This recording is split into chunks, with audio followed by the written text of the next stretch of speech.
గద్వాల్లో BRS working president KTR మాట్లాడుతున్నారు. Live లో చూద్దాం.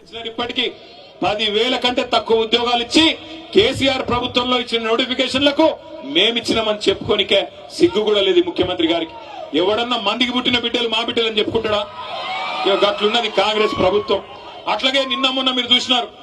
ఇవాళ నేను ఇక్కడికి వస్తుంటే ఒక తమ్ముడు అలంపూర్ కాడ బండి మీదకి వెళ్ళి అరుస్తున్నాడు గట్టిగా, గణపతి బప్పా మోరియా కావాలయ్యా యూరియా అంటున్నాడు. గణపతి బప్పా మోరియా కావాలయ్యా యూరియా.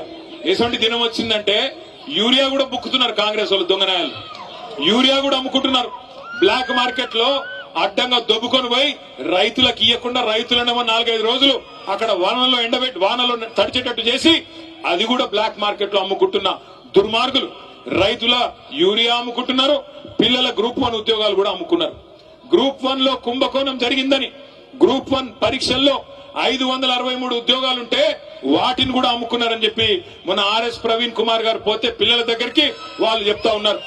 ఒక్కొక్క ఉద్యోగం డిప్యూటీ కలెక్టర్ ఉద్యోగం 3 కోట్ల రూపాయలకు అమ్ముకొని మొత్తం 563 ఉద్యోగాలంటే దగ్గర 1700 కోట్ల రూపాయలు ఇలా దండుకున్నారు కాంగ్రెస్ నాయకులు. పిల్లల ఉద్యోగాలు అమ్ముకుంటారు, రైతుల యూరియా అమ్ముకుంటారు, నమ్ముకున్న ప్రజల్ని ఇలా నట్టేట ముంచి ఆఖరికి మా బీసీ సోదరులు 42% రిజర్వేషన్ ఇస్తామన్నారు. 42% రిజర్వేషన్ ఇస్తాం, అది కూడా చదువులో, ఉద్యోగాల్లో, గవర్నమెంట్ కాంట్రాక్టుల్లో, అదేవిధంగా రాజకీయ పదవుల్లో అన్నిట్లో ఇస్తామని చెప్పినారు. చెప్పి 2.5 ఏళ్లు అయిపోయింది.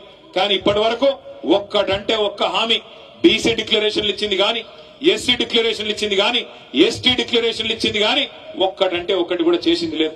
మీరు గట్టిగా అడిగినారనుకో గద్వాలోళ్ళు గాని ఎక్కడోళ్ళు గాని ముఖ్యమంత్రి ఒకటే చెప్తాడు, ఏం మంచిగా లేదా నీకు, గుడ్లు వీకి గోటీలాడతా